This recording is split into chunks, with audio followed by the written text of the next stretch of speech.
Hey, long time no see. This is a video response for Jen, who asked about the Pycons and what role they feel within the game, what their niches are, and how the people can play them effectively, and what I had in mind when I made them, when I wrote them 3 years ago. And that's a tough question, and I hope it's not being asked because people find them very annoying, and I know a lot of people do find them annoying. Sometimes even I find them annoying, so there's nothing, wrong with it.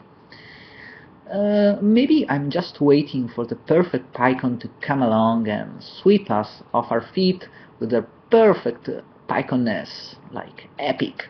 Because what Pycons are missing right now, and by the way, I say Pycon the same way, singular and plural, but you can say Pycons all you want, okay?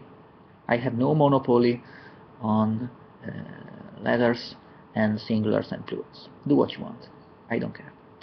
Anyway, what Pycons are missing right now is someone doing really epic things that stand out and make us, realize how cool a Pycon can be really.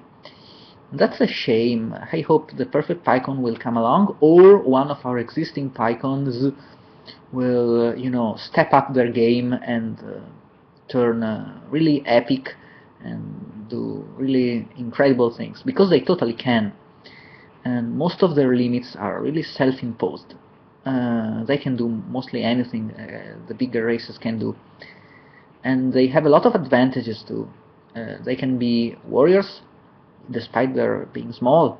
They have these cool weapons, and they have these special bodies with elastic properties, and they are very strong actually for their size. They are a lot stronger than they look.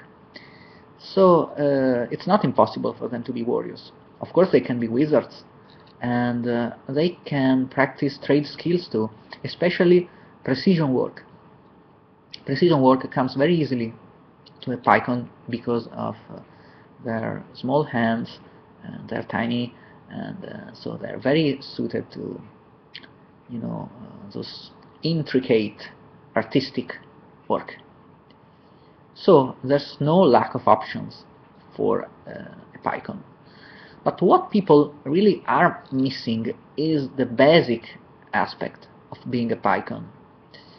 When I made them, I wanted to give people the equivalent to standard fantasy races such as gnomes or fairies. We needed a race with a big size differential on the small side, because there are races like that in fantasy, and we wanted to give people the full spectrum of options. Like for example, people who are used to playing dwarves may have an easier time playing an Aesir on Mizahar, because there are similarities.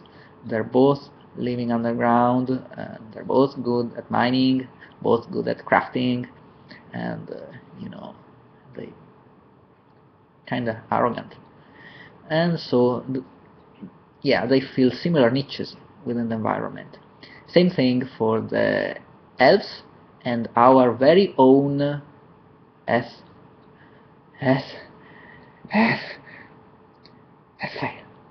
no, I said that wrong, but okay, doesn't matter.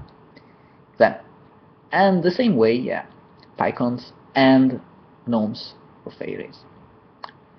And of course, the same way people find gnomes to be annoying, they can find Pycons to be, very annoying. It's okay, it's a fact of life. Okay, so what we were talking about, the basic aspect of being a Pycon, before I lose myself. They change. That's the one thing you need to remember about the Pycon, is that they change a lot, and they change fast, because they die young. They die younger than any other race, except maybe some very short-lived Celtics. But not even the Celtics change this rapidly. if you are playing your Pycon right, then you should have their appearance change after every thread, at least in minor ways, because a Pycon is absorbing information and emotions from the environment all the time. So it can be something as subtle as growing, I don't know, an extra something out of their body, or maybe even shifting their clothing, their clay clothing over their bodies, something really simple. Or it can be something major, like growing a second head, which will do wonders to your social life. Yeah, twice the amount of conversation. Yeah, and you can argue with yourself. So, okay, back on track. We were saying a Pycon changes a lot, and you should make your Pycon change, because Pycons are constantly striving to reach their ultimate form, and they make a lot of mistakes along the way. So maybe there are changes that get undone later on, and maybe they will be redone even later on. And yeah, they get a lot of things wrong. They make mistakes. They're bold.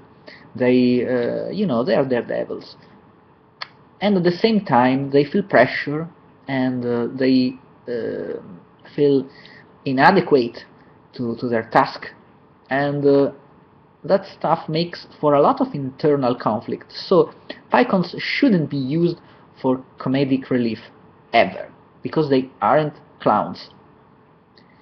This is important to remember. They are not the laughing stock of Middle-earth. They're very serious characters.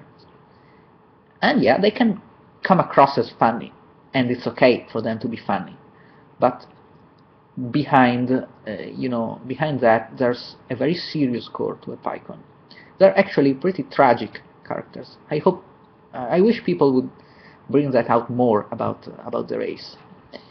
And what else?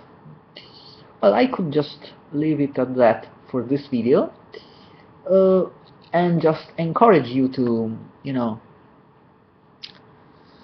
channel your Pyconness into your roleplay, and I'm sure we'll see more epic Pycons come along, and I don't know, I'd like to see them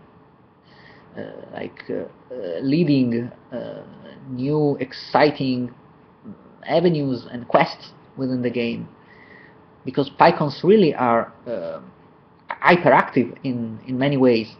So they should be constantly on the move.